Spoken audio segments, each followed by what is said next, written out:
Football world cup खेला जा रहा है। पूरी दुनिया की निगाहें इस छोटे से खाड़ी देश पर बनी हुई हैं। एक शताब्दी पहले यानी साल 1922 में 12,000 वर्ग किलोमीटर में फैला ये खाड़ी देश व्यावहारिक रूप से बसावट के काबिल नहीं माना जाता था। यहाँ रहने वाले लोगों में बड़ी तादाद मछुआरों और मोती चुनने वालों की थी, और ये लोग खानाबदोश थे जो अरब द्वीप में घूम घूम कर रहा करते थे। साल 1930 से 40 के दौर में भयावह आर्थिक संकट आया। तब जापानी लोगों ने मोती की खेती और इसका व्यापक उत्पादन शुरू कर दिया, जिसके चलते कतर की अर्थव्यवस्था चरमरा गई थी। इसी दशक में कतर से 30% लोगों ने पलायन कर दिया। संयुक्त राष्ट्र के मुताबिक वहाँ की बसावट 24,000 तक सिमट कर रह गई थी। लेकिन फिर कतर की अर्थव्यवस्था में यू टर्न आया और एक जादू की तरह कतर दुनिया के सबसे बड़े तेल रिजर्व के रूप में उभर कर सामने आया।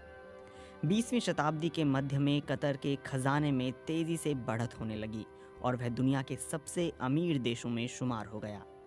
साल 1939 में कतर में तेल का पहला भंडार खोजा गया। इसे कतर का ब्लैक गोल्ड कहा गया। उस समय यह देश अंग्रेजों के नियंत्रण में था। तेल के एक्सपोर्ट ने कतर में अवसरों का अंबार लगा दिया और यहाँ तेजी से बदलाव और आधुनिकीकरण होने लगा। इसके बाद प्रवासी और निवेशक कतर में आने लगे, जिससे इसकी आबादी में वृद्धि हुई। 1950 में कतर की आबादी 25,000 से भी कम थी, जो 1970 तक 1 लाख से ज़्यादा हो गई। जो देश कभी मछुआरों और मोती चुनने के लिए जाना जाता था, वहाँ की जीडीपी 1970 में 300 मिलियन अमेरिकी डॉलर से ज़्यादा की हो गई। एक साल बाद ब्रिटिश शासन का अंत हुआ और कतर एक स्वतंत्र देश बन गया।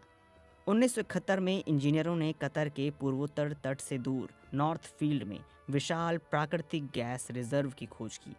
हालांकि 14 साल के बाद पता चला कि यह धरती का सबसे बड़ा प्राकृतिक गैस क्षेत्र है। इसका एरिया लगभग 6,000 वर्ग किलोमीटर है, जो पूरे कतर के आधे हिस्से के बराबर है। कतर की जीडीपी ने 21वीं सदी के आने के साथ ही एक बड़ी छलांग मारी। साल 2003 से 4 में कतर की जीडीपी दर 3.7% से बढ़कर 19.2% हो गई। 2 साल बाद साल 2006 में ये बढ़कर 26.2% हो गई।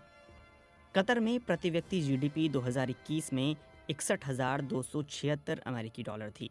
हालांकि इसके पीछे इस देश की छोटी आबादी एक बड़ी वजह है। कतर की जनसंख्या 3 से 3.5 लाख के आसपास है, जिनमें से ज़्यादातर प्रवासी हैं। कतर सरकार ऊंचा वेतन देती है और साथ ही बेहतरीन शिक्षा और स्वास्थ्य व्यवस्था अपने लोगों को देती है। हालांकि हालिया सालों में कतर की अर्थव्यवस्था को नुकसान भी हुआ है और वह थोड़ी धीमी हुई है। भविष्य में इसके सामने कई चुनौतियां हैं। जीवाश्म ईंधन पर निर्भरता और वर्तमान में वह जलवायु प्रभाव को लेकर कड़ी स्क्रूटनी झेल रहा है। कतर के साथ एक राजनयिक विवाद के बाद सऊदी अरब, संयुक्त अरब अमीरात, बहरीन और मिस्र ने साल 2017 और 2021 के बीच नाकाबंदी की थी, जिससे कतर की अर्थव्यवस्था को नुकसान पहुंचा।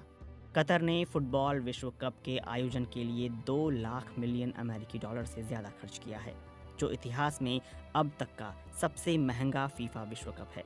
इसमें 8 स्टेडियम, एक नया हवाई अड्डा और एक नई मेट्रो लाइन जैसी इंफ्रास्ट्रक्चर बनाया।